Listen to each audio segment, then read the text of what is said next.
Good afternoon to all of you. We are going to learn about the mental status examination for psychiatric illnesses. In introduction, mental state examination is a cross-sectional examination at one point of time. It is systemic documentation of quality of mental functioning at the time of assessment or interview. It is just equivalent of physical examination in medicine. Psychiatric examination, which is mental status examination, is somewhat different, and physical examination as well equally important in the psychiatric patient to rule out any organicity or other comorbid physical illnesses. It serves as a baseline for future comparison and to follow the progress of the patient. It's an observation of patient's feeling, thoughts, perception, and behavior during the interview. Grossly, mental status examination is divided into the following parts. One is general appearance and behavior, consciousness and orientation, attention and concentration, affect, speech, thinking, perception, memory, intelligence, judgment, and insight. Few school of thoughts combine the speech and thinking, and they think that the speech is the reflection of what the thought is going into the mind. But speech has different dimensions also. Some keeps it separate.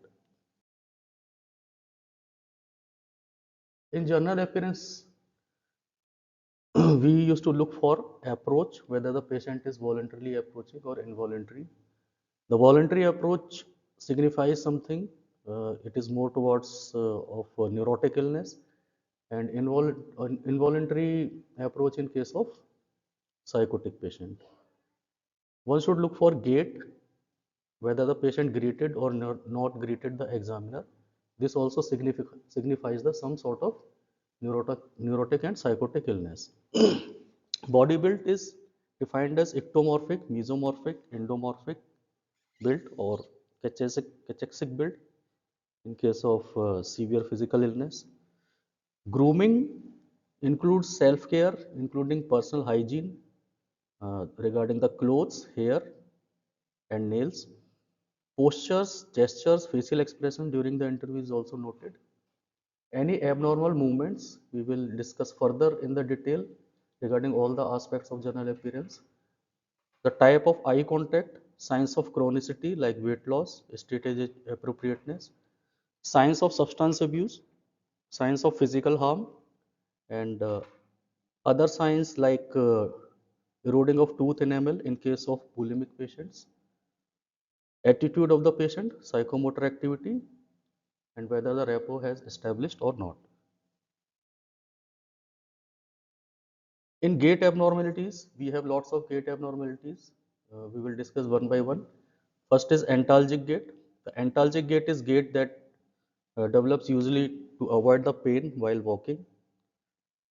Antalgic gait may occur if the patient is protecting an injury to foot, ankle, knee, hips, or pelvis. Usually, the stance phase on the affected leg is shorter because the patient attempts to remove affected leg from weight bearing. Therefore, note and compare stance phase of the two legs. Decrease walking velocity. Observe if the hand is supporting the painful area. This is antalgic gait. In ectasic gait, the abnormal gait is due to poor sensation or lack of muscle coordination.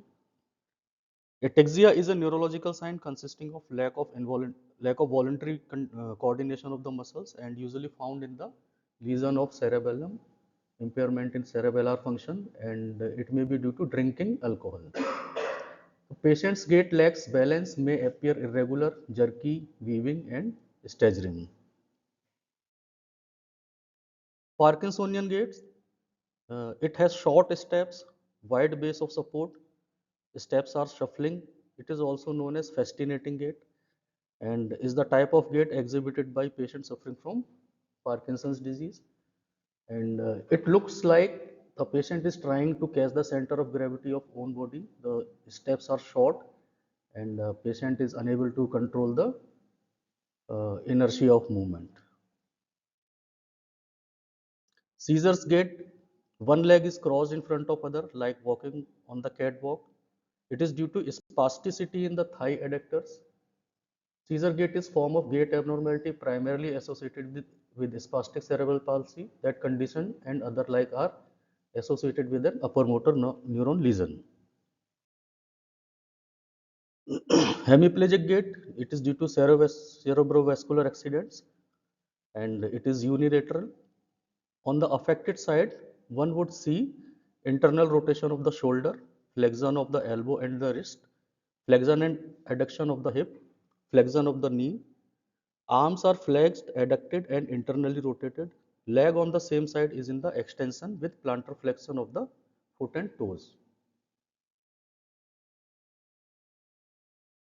These are the other gait which is due to musculoskeletal system involvement and not due to the directly involvement of CNS. One is arthrogenic gait, stiff hip or knee or ankle due to stiffness, laxity or deformity. Trendelenburg's gait, this abnormal gait is due to gluteus medius weakness or paralysis. Lurching gait due to paralysis or weakness of the gluteus maximus. Psoatic limp gait due to psoas muscle spasm and or edematous and or inflamed psoas bursa. Contracture is found in lower limbs and it is due to pathology of nerve or joint, peripheral nerves and joint. Steppage gait is a high stepping gait. It is a neuropathic gait and abnormality characterized by foot drop due to loss of dorsiflexion. This is about the build. You can have an idea with the pictures, the kind of endomorphic build uh, and mesomorphic and ectomorphic build. Ectomorphic means somewhat lean and thin body.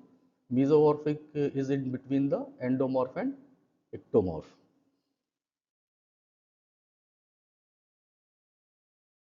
The observation of grooming includes observation of self-care, including hygiene regarding the clothes, whether camped or unkempt, whether clean or dirty, hairs are kempt or unkempt, and regarding the nails, whether these are trimmed or not. But keep in mind the socio-cultural and economic status of the patient and the current weather of the. Facial expressions can be of surprise, fear, disgust, contempt, anger, sadness, and happiness. One should observe for the facial expression. Posture during the interview. Observing a patient's posture and gait can provide additional information about their mental and physical well-being. The posture can be closed, slouch, or open. Closed or slouch posture may indicate a lack of confidence or emotional distress. Looking for any signs of postural instability which may suggestive of any neurological illness or physical issues. These are the pictorial depiction of posture in case of depression. You can see one is having a stooped posture. In manic phase, the one is having upright posture with boastfulness. In mask-like faces, the facial expressions are minimal or there is no facial expression to the stimuli. In catatonia, awkward posturing is seen for many hours. The person can remain in one posture, which may be awkward. In gestures are movements or position of the body that express an idea, opinion, emotion, or intention. Gestures can be made with different parts of the body such as hand, arm, head, or face. Gestures can be used to help communicate, emphasize speech, or show attitude or sympathy. In the picture you can see the gestures of surprise, sadness, happiness, fear and anger. In hand gesture you can see the thumbs up gesture, the handshake, finger to lip, thumbs down gesture, clapping hands, pointing fingers, high five and peace sign. Observe for the gestures also.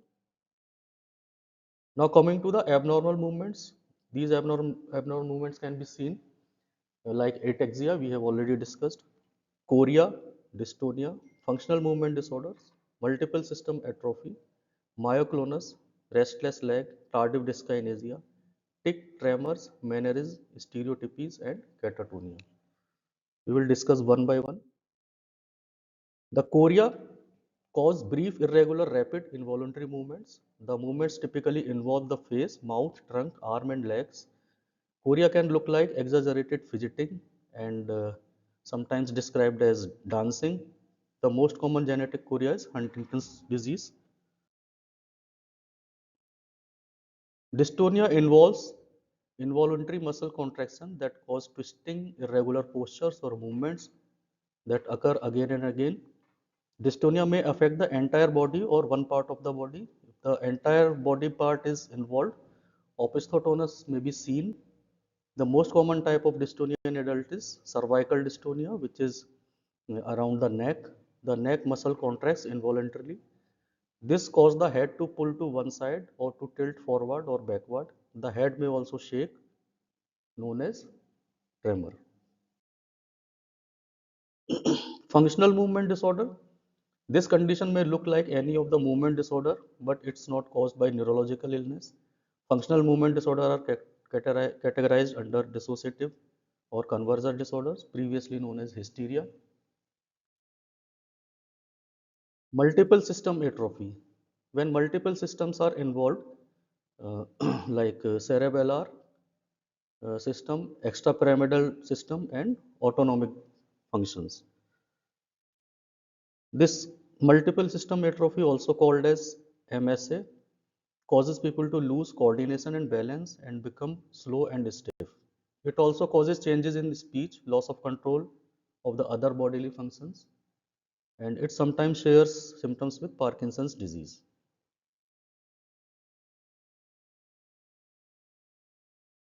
Myoclonus are very quick, jerky movements of the muscle. Progressive supranuclear palsy. It's a rare nervous condition that causes problem with walking, balance, and eye movements.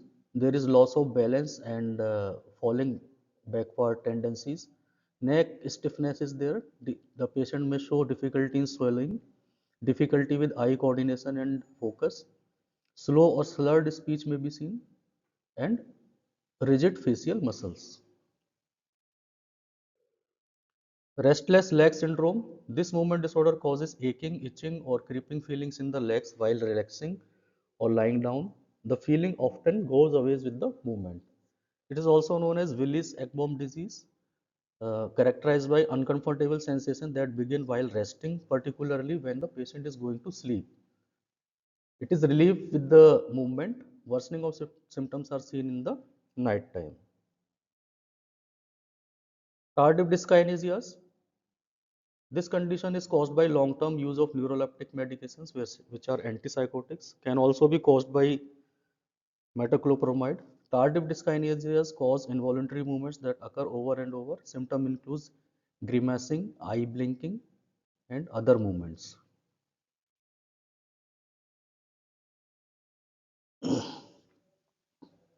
Now the tics, you can correlate with the movie Hitchcock. The tics are voluntary movements, but they are caused by an involuntary urge to make the movements. Tourette syndrome starts between childhood and teenage years, in which the tics are seen. The Tourette syndrome can be of various types on the basis of type of tic is present. It can be of simple motor tic type, simple vocal tic type, complex motor tics, or complex vocal tics type, or mixture of the motor and vocal symptoms. Tremors can be divided into the followings. Postural tremor. A postural tremor occurs when holding a position against gravity, such as keeping your arm or leg outstretched. Intentional tremor.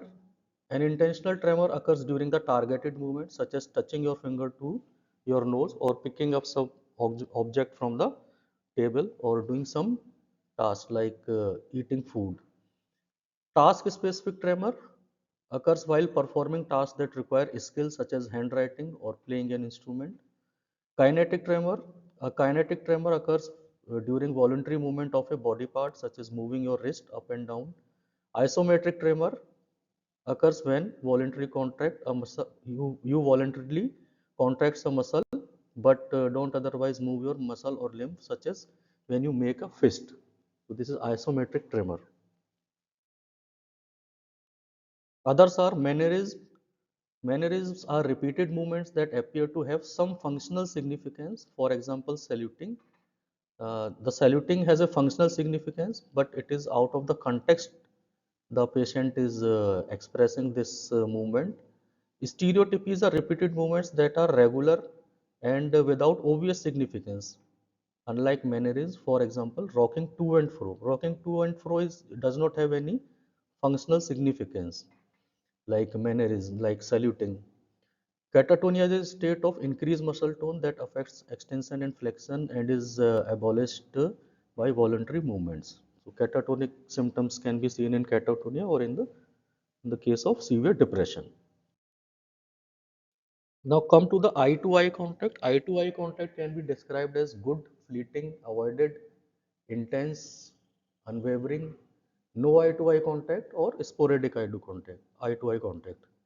In other words, no eye to eye contact, which is intentional, which can be unintentional. Glance can be conscious or unconscious.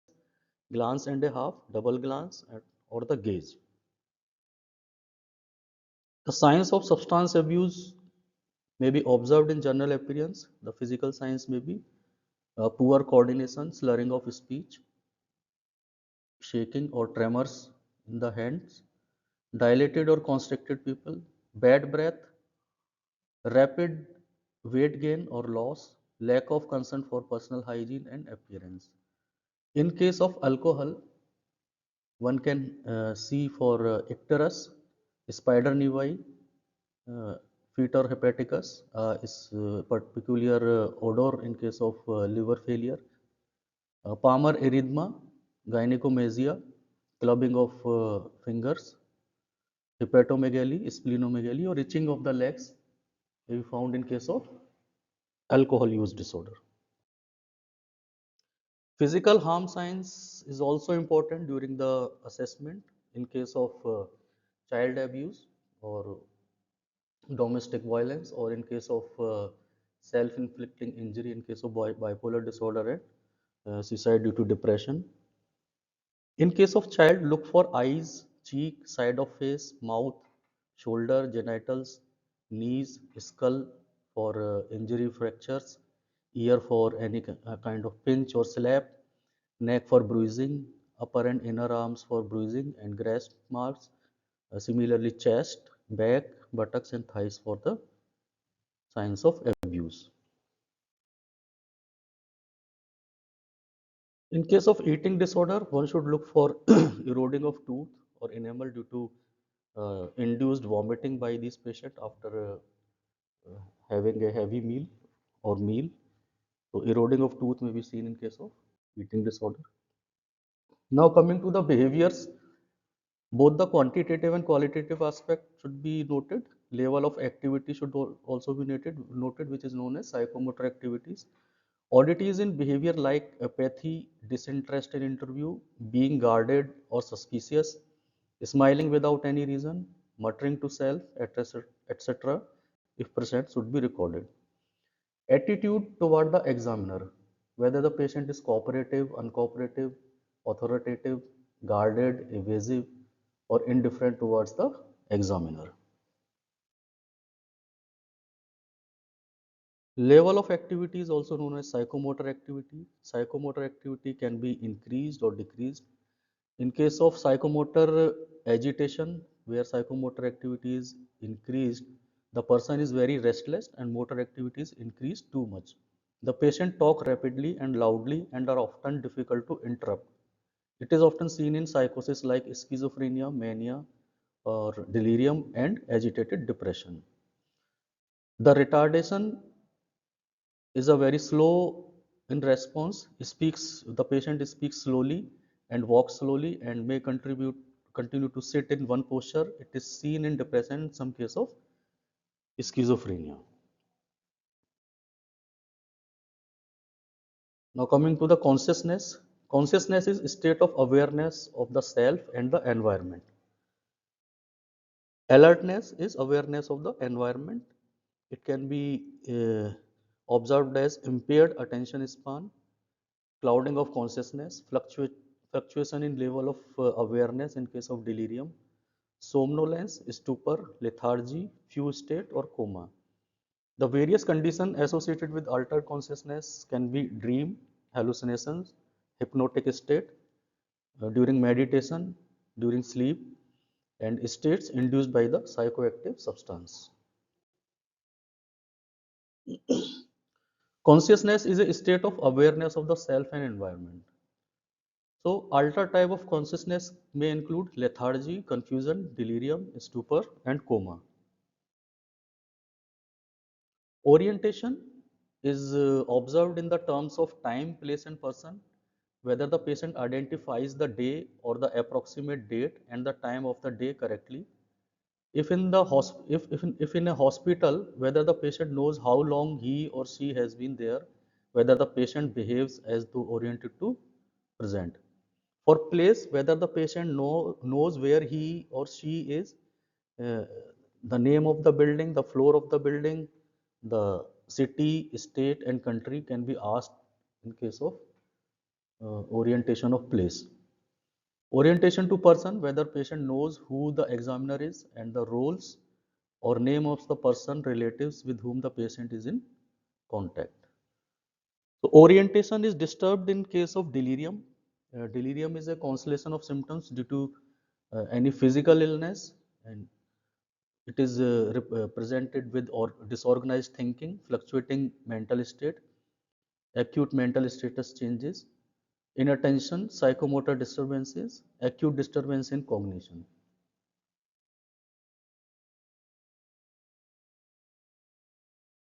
Now, attention and concentration. Attention refers to the capacity to focus our interest or consciousness on a specific aspect of objective world. Whether patient is responding correctly to the stimulus given by the examiner. This is judged by the digit span test.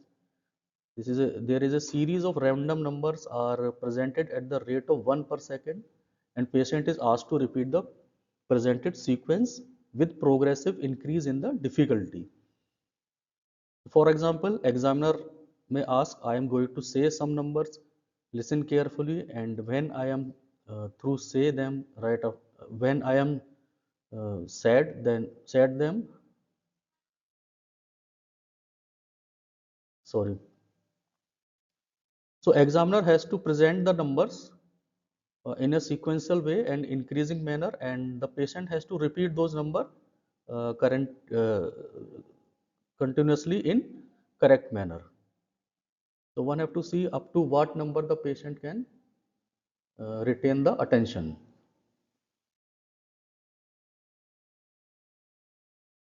Concentration. This is the conscious effort of a subject to maintain attention on a specific stimuli over a sustained period. Now the patient is attentive and giving attention to your stimulus, and the patient remain attentive for a sustained period of time is concentration. Clinically, it is tested by serial subtraction test. The standard is 100 minus 7 test. One should start with 100 and counting backward by 7, or in case of lower education, one can go for minusing 3 from 100. One can ask to tell the alphabet in backward sequence starting with Z, name of the months of the year backward starting with for example December, and in the sequence in backward fashion like December, November, October. Now affect refers to emotional state as judged by external reaction like laughter, crying, anger, fear, and non-verbal behaviors. Affect is dynamic and transitory. It changes with the situation, thought process, and external environment. Mood, on the other hand, refers to a more pervasive and sustained emotional state that colors the person's perception of the world, and thus the affective response. The basic difference between affect and mood is affect is used in terms of shorter period of time or cross-sectional point of time, and mood is for the uh, longer period of time in life of the person. So it can be compared with weather and climate. Weather is for the immediate situation and climate is over the period of a year. So I will repeat this slide. Affect is the perceived emotional state observed by the examiner, which can be said as a sign. The type of affect are broad affect, flat affect, blunted, restricted, inappropriate, and labile. The intensity, the strength and conviction of the patient's displayed emotions. The range, the range is defined as the variety or high and lows of the emotion displayed by the patient. Stability, how consistent the patient's emotion change with the flow of conversation. Appropriateness, whether the patient's emotional expression matches with the content of their speech. And relatedness. So relatedness is the feeling of patient that can be related by the examiner. The one can relate with the emotional expression of the patient.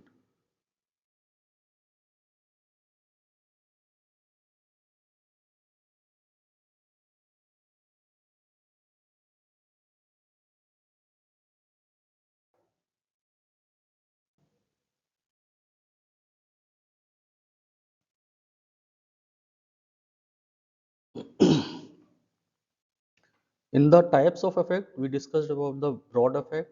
Broad affect can be divided further into happiness, a positive emotional state characterized by joy, contentment, and satisfaction. Sadness, a negative emotional state characterized by feeling of grief, loss, or disappointment. Contentment, a state of satisfaction and peace, free from conflict or wanting. Anger, an intense emotional response associated with feeling of irritation, frustration, or rage with internal, vague, and without external stimuli. Fear, an emotional response triggered by the perceived threat or danger, often accompanied by sense of unease or anxiety.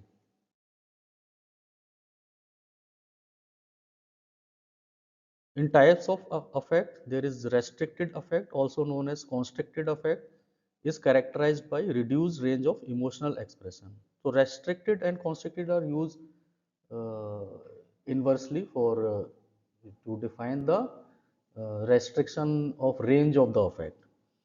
The signs of restricted affect are reduced range of emotional expression, difficulty conveying emotional verbally or non-verbally, emotional detachment or unresponsiveness. Blunted affect is a significant reduction in intensity of emotional reactions commonly observed in various psychiatric conditions.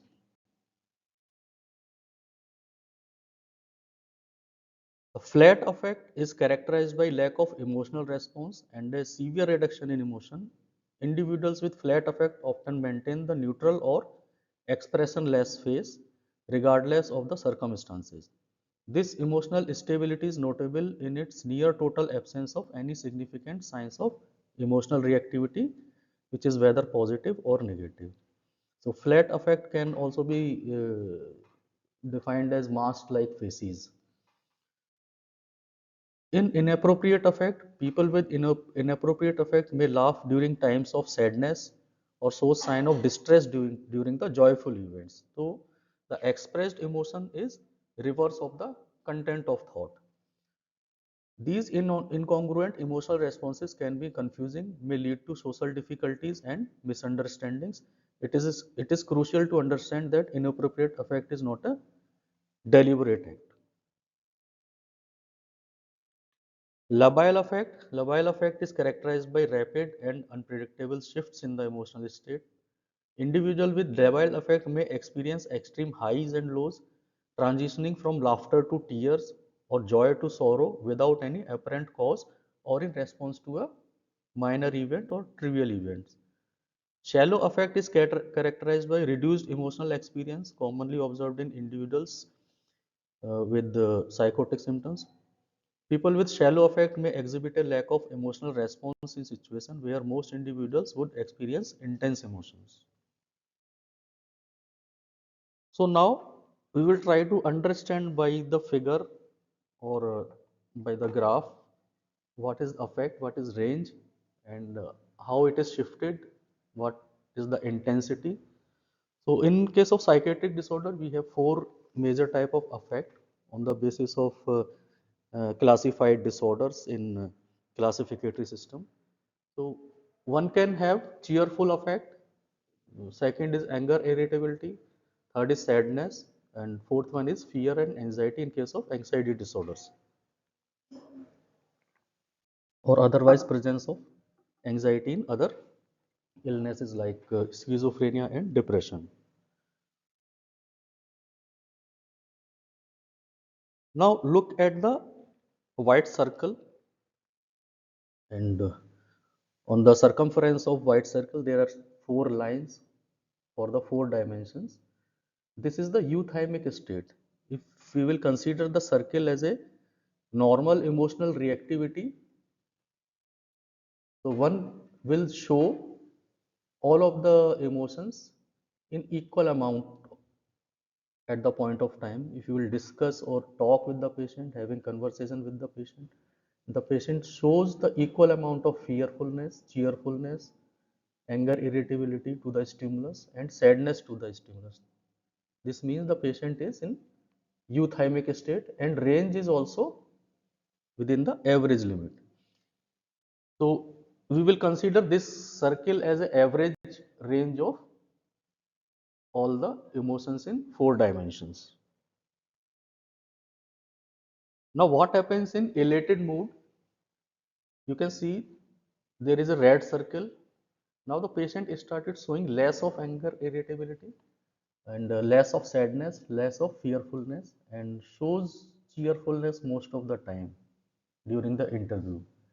And the intensity of elatedness or cheerfulness is surpassing the threshold of normal range. If you find such a situation, one can say the patient is in elated state of emotional expression. So range is increased. You can see the green double arrow. The range is gone upward from the circumference of the circle. It is more intense to the trivial matters or in the absence of external stimuli.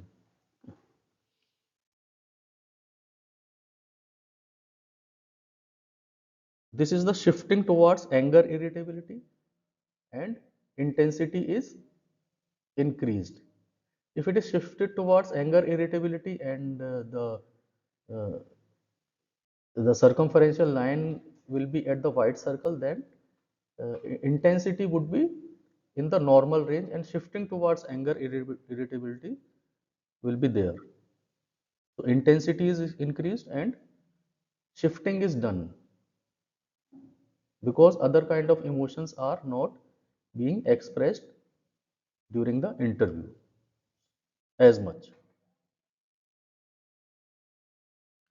Similarly, this is for sadness.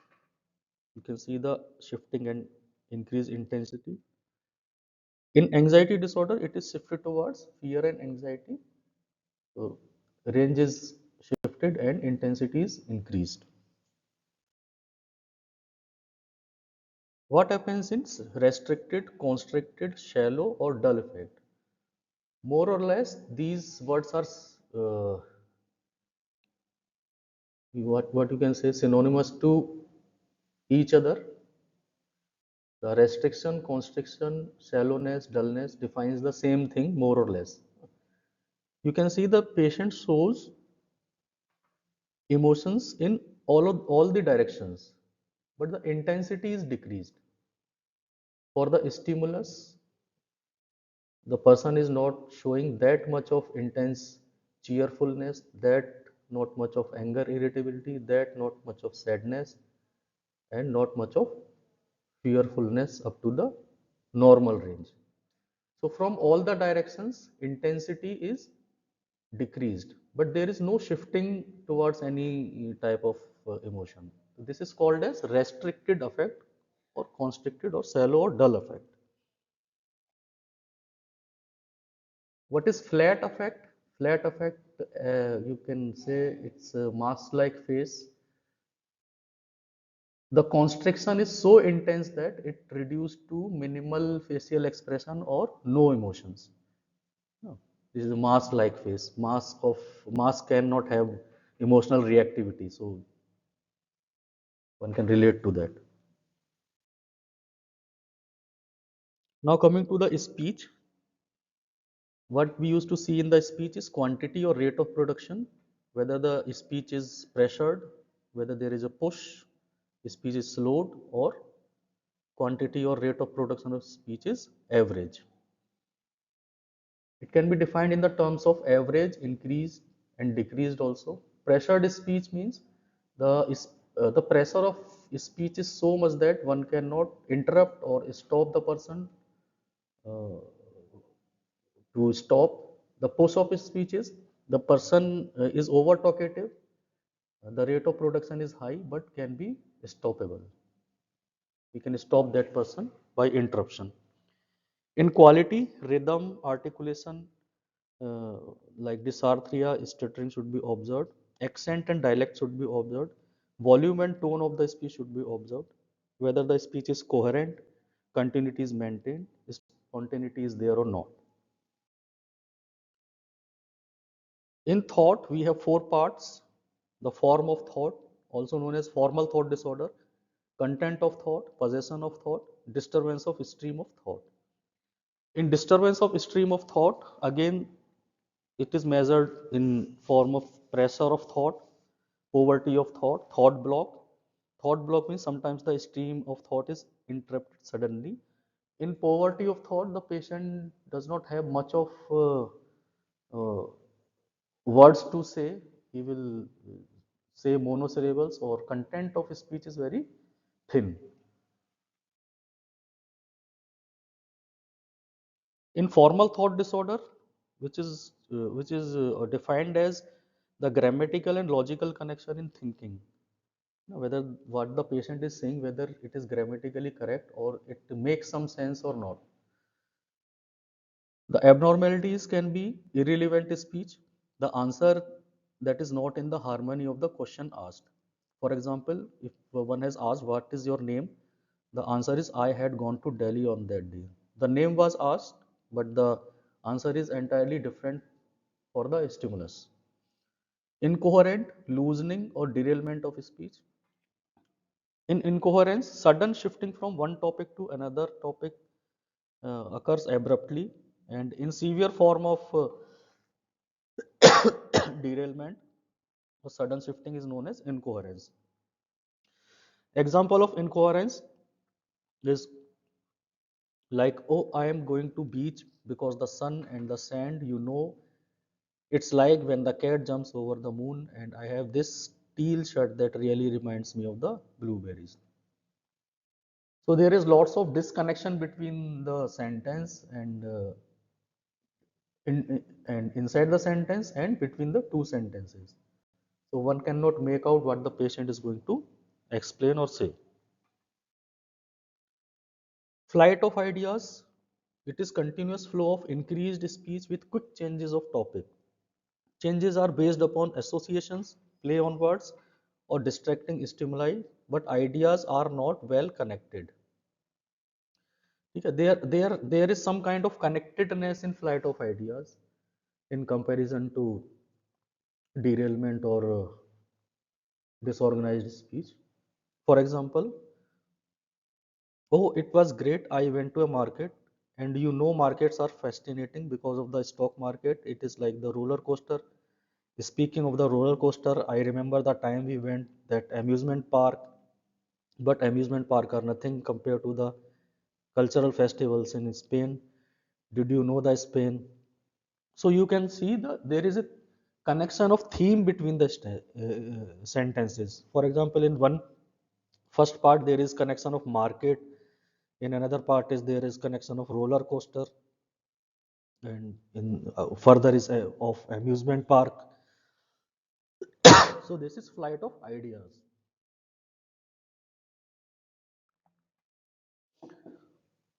In circumstantiality, speech with too much detail, which is indirect and slow to reach the point.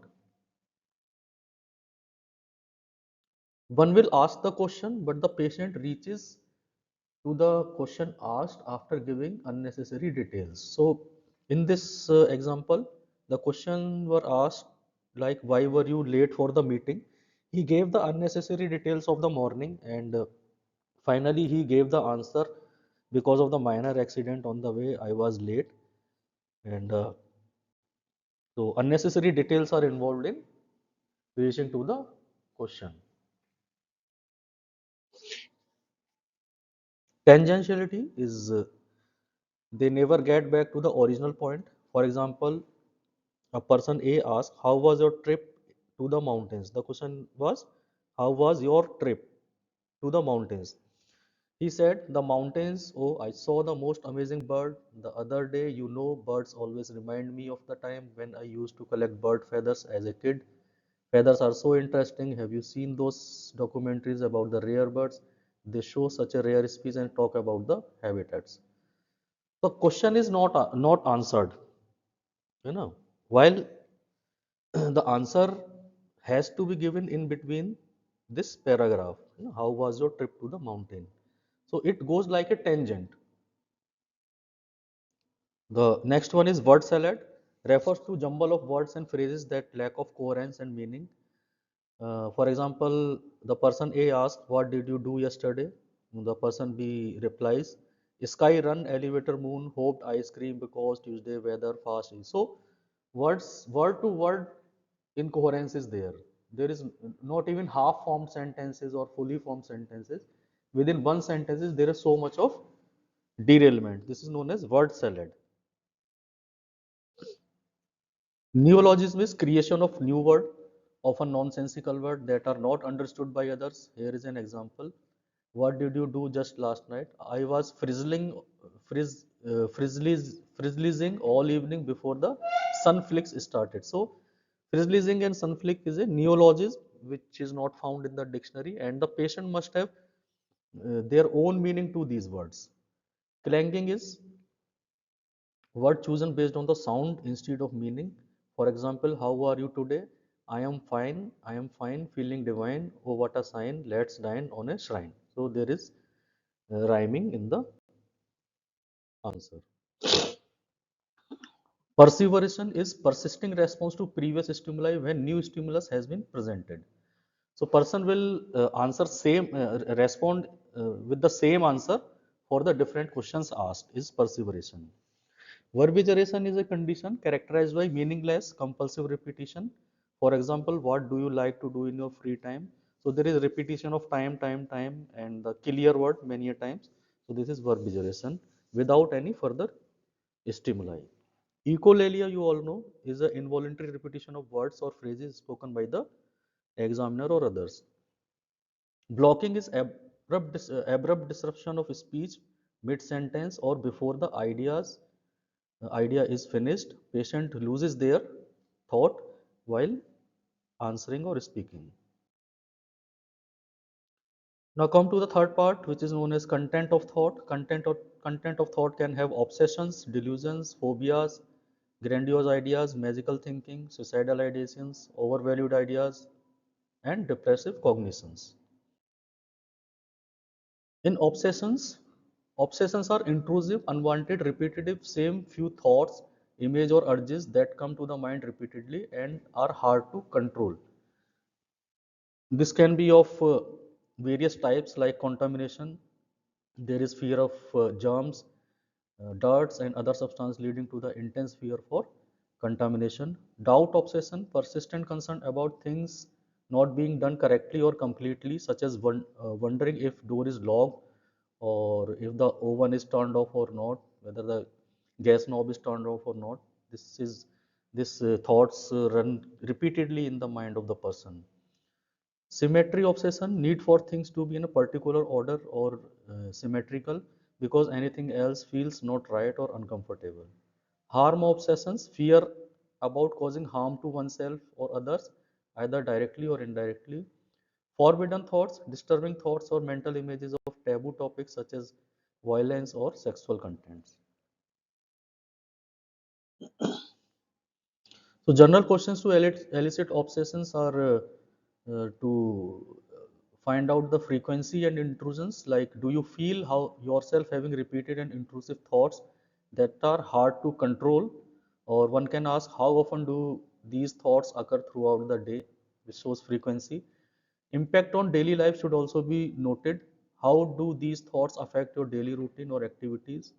Nature of thoughts would also be uh, elicited.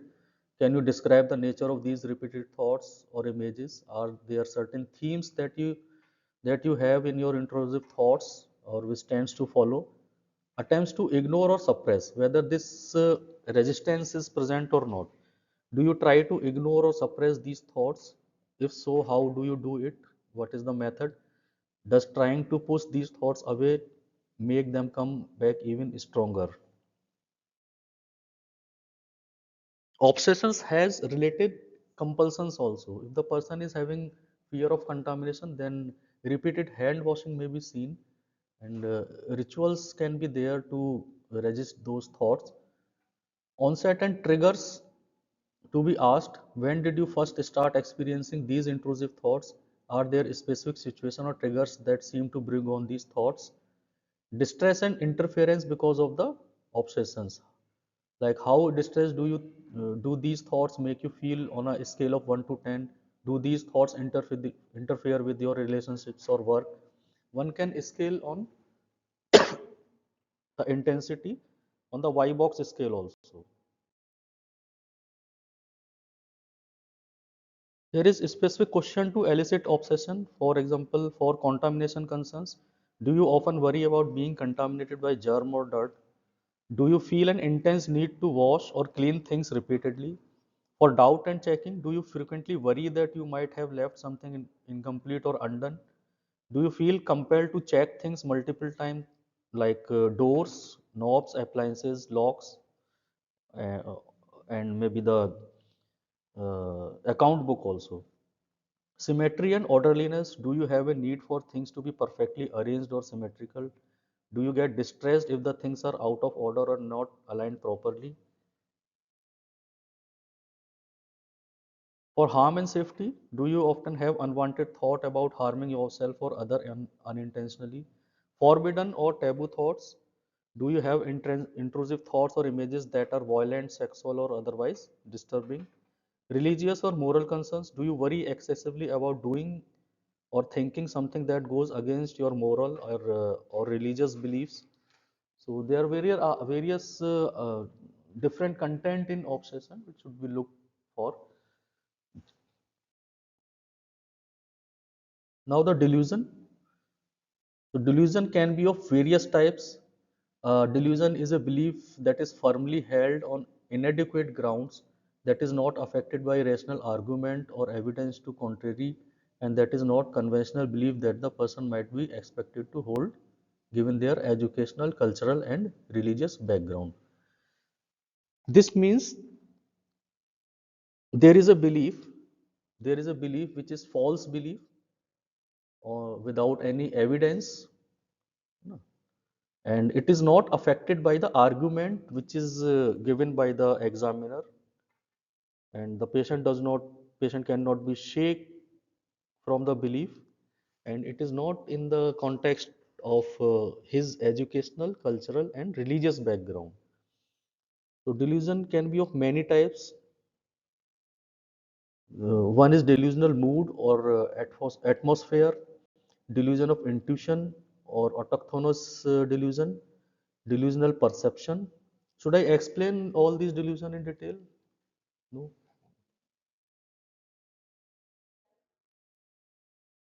Huh. Delusional memories, delusion of persecution, delusion of infidelity, jealousy delusion, also known as Othello syndrome, commonly found in uh, alcohol abuse. Erotomania, delusion of love, which is also known as fantasy lover syndrome, or de Clermont syndrome. Nihilistic delusions are usually found in the severe depression. Hypochondriacal delusion may also be there. Capgras syndrome, which is known as hypofamiliarity syndrome, is characterized by belief that a close acquaintance has been replaced by an identical imposter. Frigoli syndrome is known as hyperfamiliarity syndrome. involves the erroneous identification of unfamiliar individual as someone familiar despite a lack of physical resemblance. The Cotard syndrome, found in the depression, the syndrome of intermetamorphosis, marked by the delusional conviction that others have undergone significant transformation in both physical and psychological identity, resulting in a complete different person. There are many more delusions which are not discussed here. Now, how to elicit delusion? It's a very tricky situation to elicit the delusion. So, one can go by general inquiry, like, can you tell me more about recent experiences or thoughts that have been in your mind? The second is, have you had any unusual or surprising experience lately? Belief exploration. Do you sometimes feel that things others cannot see or understand are influencing you? Do you ever have beliefs or thoughts that other people find hard to understand? This means the delusions are basically not having evidence, or it is not true for the situation. So family members also recognize that these are unnecessary thoughts. So one can explore in this way. Like, do you ever have belief or thoughts that other people find hard to understand? Persecution or paranoia. Do you ever feel that people are out to get you or harm you in some way? Do you think anyone is watching or following you? For grandiose delusion, do you believe you have special abilities or power that others do not have? Have you felt that you are destined for a greatness or have a special mission? So one can elicit grandiose delusion in that manner. For control and influence, do you feel that your thoughts or action are being controlled by someone or something else? Do you believe someone can read your mind or that you can read others' mind? For reference, do you sometimes feel that ordinary events or subjects have special meaning just for you? Do you think that there are hidden messages or signs specifically meant for you in the everyday life? So these are the directly hitting questions. So one should not go by this. If you have if you have found in the history such kind of symptoms and patient is not depicting during the interview, one can probe in this way to elicit the delusion. One should not hit directly to the patient. If the patient is giving cues, so one should go by the parallel means by not approaching directly. So here are the some tips to elicit content of delusions. Patient may spontaneously give a hint. You should not uh, hit the directly to the content. Patient may be come up with the uh, expressions like people, relative, specific person is plotting, acting against him and her. So it is indicating of persecutory delusion. One can catch the hint and go further for exploration. Another example is people, relative, specific person is mixing something oblique tablets or poison in his or food. This also goes for persecutory delusions. I have lots of money, assets, power. No one can beat me. This shows the grandiosity of content of thought. Nothing better can happen. People are bad. All people are selfish. These three content shows the helplessness, nihilism, and hopelessness, nihilism, and helplessness of the content of thought. So while eliciting the delusion, the examiner has to prove the thoughts are not true on the basis of evidence, and that cannot be corrected by reasoning. One has to give the reason to the patient that how and why and how such a situation can happen when situation is actual the situation is like that. So one can confront like this. They have to show that the content is not aligned with the socio-cultural background. In the socio-cultural background, so many thoughts, verbs, and proverbs, and so much of thinking is there in the society, which is normalized thinking for that society. That thought cannot be considered as delusion, and not in the context of occupation, intellect of the patient. No, that should not be related to the occupation of the patient and the intelligence of the patient. Another point is try not to deviate from psychopathology from your side until satisfactorily exercised, and if the patient got deviated, in case, draw the attention back the patient to the topic. Yeah. Try to hold, if you have gotten cue, and try to hold the patient at that content, and try to explore on the points of definition of delusion, whether these are false or cannot be corrected, are not aligned with socio-cultural background, and not in context with the occupation and intellect of the patient. So one has to explore all these aspects of the definition of delusion. If attention cannot be get back, then move on to the what the patient wants to talk about, or you can move on to the another psychopathology which was expected to present in the MSc, which is found in the history of present illness. In perception, there are four pathology. One is illusion, we all know about it, hallucinations, depersonalization and derealization, formication. Formication is the feeling of bug crawlings under or on the skin. In hallucinations, we can categorize these hallucinations into five types on the basis of five senses. It can be auditory, visual, tactile, olfactory, and gustatory hallucinations. Hallucinations are also categorized according to complexity, whether these voices are elementary or complex, according to sensory modality, as already has been said, according to spatial features like second person, third person, echo della pense, or extra campine. Second person is when the single voice is commenting upon the patient, commanding to the patient, or having conversation with the patient. The third person is more than two voices are talking about the patient, is a third person hallucination. It means in case of second person, the patient is the first person and voice is the second person. In third person, the patient is the first person, the first voice is the second person, and the another more or second or more voices are third persons.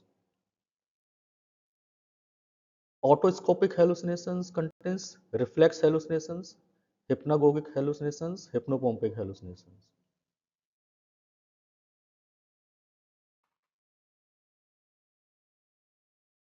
In psychiatric illnesses, auditory hallucinations are more common type of hallucination, uh, and characteristic of hallucinations are they should be vivid and clear, involuntary in nature, the localization should be external, full sensory experience should be there, and conviction of reality of voices should be there. On this point, one should ask about the hallucinatory experience with the patient. Vividness means true hallucinations are vivid and clear, appearing as real perception. And for the patient, is a real perception. If he is listening to the voices, he is actually listening to the voices. Although it is not there in the environment, we know, but for the patient, it is real. They are often as lifelike as any genuine sensory experience. Involuntary in nature, they occur without any voluntary effort or control. Patient cannot control those hallucinatory experiences. External localization, the true hallucinations are perceived as originating from the environment outside of the mind, and outside of the mind is outside of the body also. And if the voices are coming from the body part of the patient itself, then also considered as coming from the external environment. If the patient says that the voices are coming from my right hand, so this is also external environment. If patient says that the voices are running in my mind, then it is internal. That should not be considered as hallucination. These hallucinations engage the same sensory pathways as real perception. For example, hearing a non-existent voice would use the same auditory processing as hearing a real person speak. So if one says that the hearing of voices are, the voices are there, but I am hearing those voices from my eyes. Yeah. The explanation should be the voices are actually coming from the same root as the real voices are coming.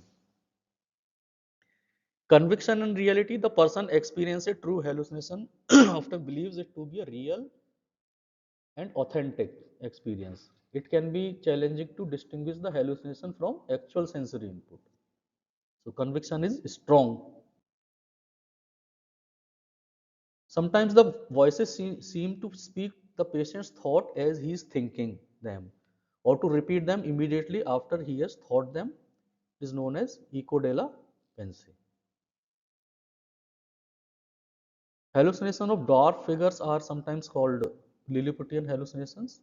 Hallucinations of deep senses may be experienced as feelings of viscera being pulled upon or distended, or of sexual stimulation or electric shock.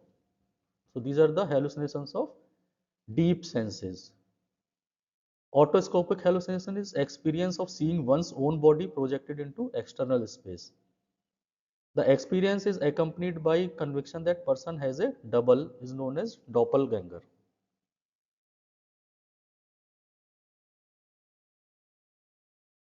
Some methods that can potentially elicit hallucinations include sleep deprivation, sensory deprivation. In case of blindness or hard hearing of loss, one can experience hallucinatory pictures or hallucinatory voices in absence of psychiatric illness also.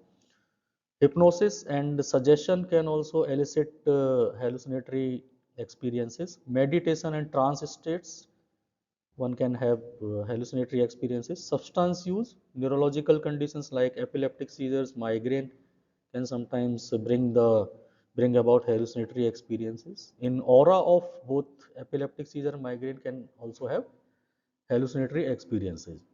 Extreme stress or trauma can also elicit hallucinatory experiences. So here are some key questions to be asked in case of hallucination. The general exploration is, have you been seeing or hearing things that others around you do not seem to notice? The voices and the figures you are seeing, whether these are being also seen by your parents, your relatives, or people around you. Do you ever smell or taste things that aren't there?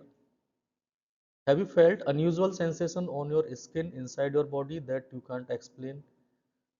For auditory hallucinations, do you ever hear voices when no one is around? Can you tell me about the voices you hear?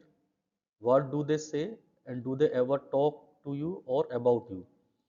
So these questions are exploring the various aspects of the auditory hallucinations. For visual hallucination, have you ever seen any object, people, lights that others do not see? Who or what you have seen? Does these visions seem real at the time you see them? So while assessing the patient for auditory hallucination, one should ask question in a manner that one will establish all the features of hallucination, that it's a real perception, it is coming from the same process, it exists in the objective space, uh, it is not heard by the others, it is clear and vivid. So questions should be framed in such a manner that hallucination can be definitely said. Similar questions for olfactory, gustatory, and tactile hallucinations. So dimensions to cover in questioning for hallucinations are frequency, the duration, context and trigger, content and theme of the hallucination, impact on functioning, insight and response, and associated features should also ask, which are associated with the hallucinations.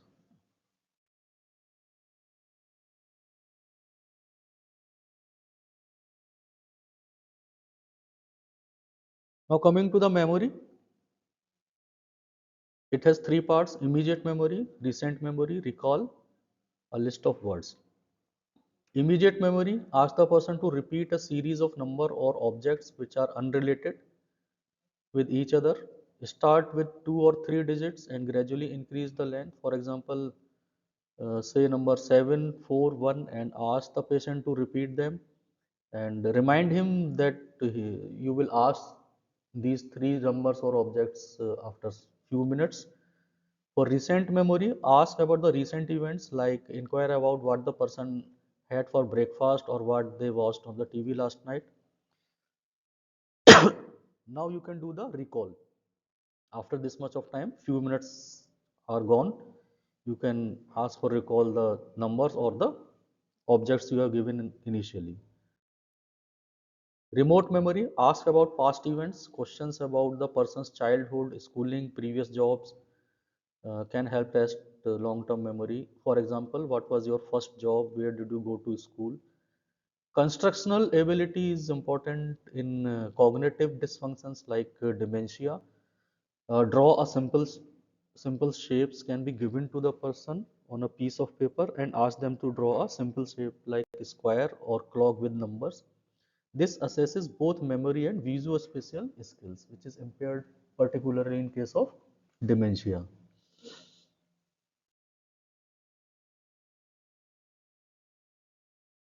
Then one should ask for intelligence. In intelligence, there is three parts: general fund of knowledge, simple arithmetic calculations, and abstract thinking. In general fund of knowledge, one can ask for the name of current CM, PM, name of the neighboring states, countries, name of the rivers, fruits and vegetables as per the current weather, etc., which are common for general fund of knowledge. Simple arithmetic calculations like 4 plus 1, 15 minus 8, 3 into 5, 12 divided by 3. These are the simple calculations. One can uh, give more simpler for the illiterate person and for somewhat more tough questions for highly educated people. It's a clinical judgment what kind of calculation you should give to the patient. Abstract thinking is the ability to deal with concepts and to make appropriate inferences. Inability to comprehend abstract thought is termed concrete thinking. So concrete thinking is opposite of abstract thinking. It can be tested by asking similarities between two objects like apple and orange. Proverbs can also be asked, which are common and simple. If the patient does not know the proverb you have asked, you can ask the patient to tell the proverb he knows, and you can know the interpretation of the proverb. Judgment is judged by three dimensions. One is personal, second is social, third is test judgment. In personal judgment, you can look for hygiene of the patient, taking care of the belongings, taking care of the illness, maybe physical also, and suicidal tendencies. For social judgment, behavior during the interview, behavior in the ward with the other patients and with the ward staff, and behavior with the in the family, behavior with the family members and relatives, and neighbors can be asked to judge the social judgment. For test judgment, the patient predicted response and behavior in imaginary situation. For example, one can ask what she would do in case of the fire in this room. Okay. So judgment is assessed by scenario and placing obstacles. If the patient gave answer, you ask the answer. You ask the question. You smelled smoke in house and you are highly suspicious of fire eruption. What are you gonna do? If the patient answered, I am going to call the fire department, of course. You must then place an obstacle, like let's say you didn't have a phone with you. So what will you do now? So ideally, one should impose 3 to 4 obstacles to test the test judgment. The another question may be, what is the thing to do if you find an envelope in the street that is sealed, stamped and addressed. The envelope has a seal, is being sealed and stamped and having address on it. So what you gonna do? The last one is insight to be checked. The definition of insight is the patient's self-awareness regarding their emotions, behavior and potential underlying factors contributing to their psychiatric condition. So this is for psychiatric condition, not for the physical condition. And it is regarding self-awareness of the emotions of the patient, behavior of the patient and potential underlying factor which contributing to their physical psychiatric condition. This is graded as 1 to 5. The first is complete denial of illness. This is lack of insight. Slight awareness of being sick and deny at the same time and needing help but refusing care. It is partial insight, grade 2 insight. Awareness of being sick but blame it on others or external factors or an organic factor. Awareness that illness is due to something unknown in the patient. Okay. Okay. The third one is, the fourth one is intellectual insight. Fourth one is known as intellectual insight. Admitting that the patient is ill and that symptoms or failures in social adjustments are due to the patient's own particular irrational feelings or disturbances without applying this knowledge to future experience. He knows he is ill, he knows his symptoms, he acknowledges these symptoms are due to mental illness or behavioral problems, but without applying this knowledge to future experiences. What happens in true emotional insight? Emotional awareness of motives and feelings within the patient and the important people in his or her life, which can lead to basic changes in behavior. So what happens in true emotional insight is the patient applies this knowledge to the future experiences. In another word, one can say the patient knows about his illness and he knows that he is having some mental problem or behavioral problem. He says that I need treatment. I need psychiatric treatment or psychological treatment. And in future, he remains compliant to the management part and the lifestyle changes which are being told to them. For example, in case of alcohol dependence,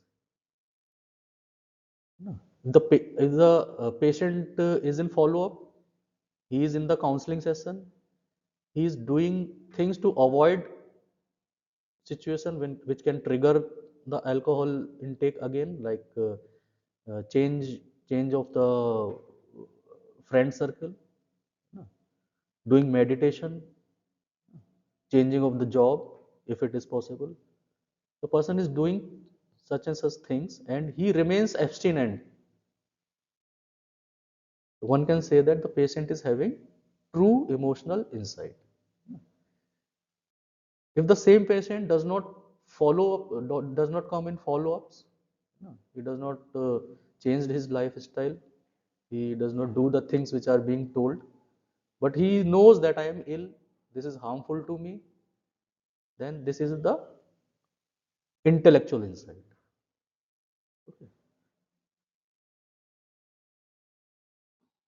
Alternative classification of insight may be full complete insight, partial insight, or poor insight, uh, which can be conventionally used clinically. But in standard, we have 5 levels of insight.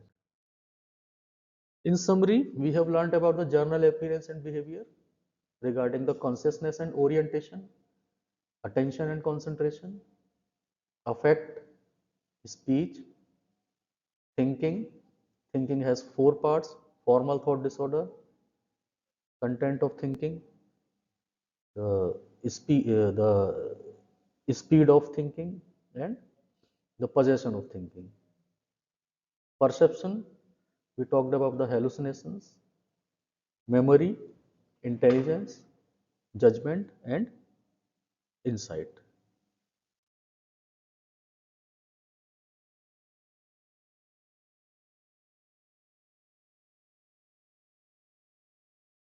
So thank you.